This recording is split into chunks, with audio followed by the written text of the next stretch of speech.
Since several rainstorms and floods hit China in May, the weather has become even harsher in June. A once-in-a-century extreme rainstorm hit Shaoxing City, Zhejiang Province, in the early hours of June 10th, and set a record for the heaviest precipitation in the city. The rainstorm, which lasted for a relatively short period of time but was of alarming intensity, reached a maximum of 95.8 millimeters per hour in some areas. The cumulative rainfall in the city exceeded 170 millimeters during the hours, causing severe flooding.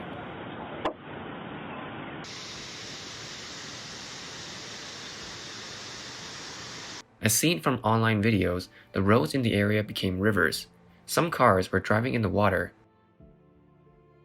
but most were simply broken down, pushed by the water and stacking together.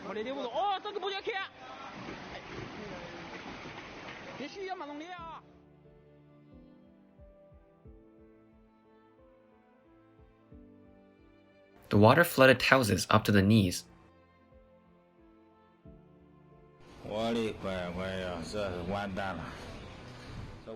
Some areas in the city had accumulated floods and mud flows. Landslides were spotted in many areas.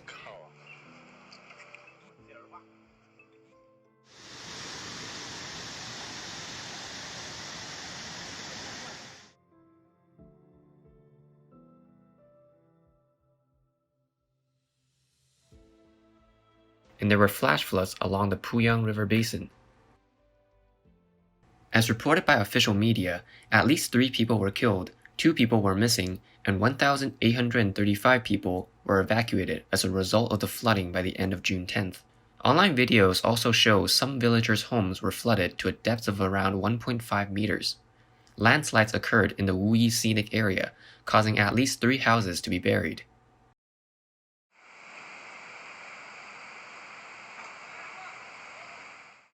When the floodwater rushed into the town streets, many cars were crammed into a pile, some roads were washed away, and houses and stores were submerged in water. In fact, since May 11th this year, the southern part of China has experienced several heavy rainfalls. As reported by Chinese media, due to the high overlap of rainfall areas, some rivers and lakes have risen in water level and caused flooding of different scales in the area.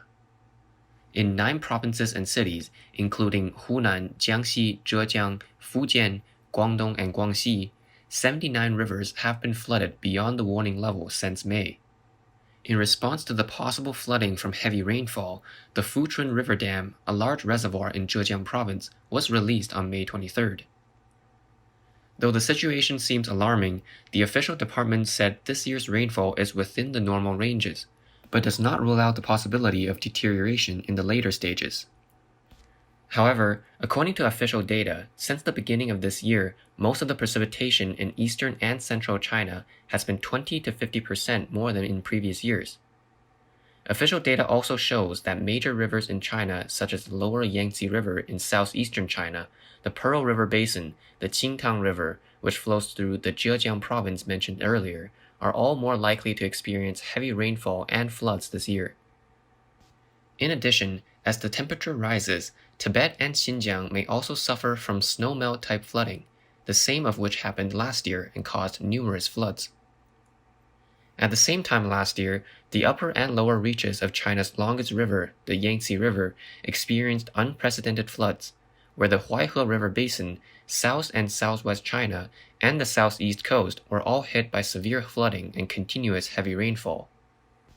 By the end of last year's flood season, the decision to bring floodwaters into the Menghua flood storage area in Anhui Province turned the home of 170,000 people into a swamp and left them homeless.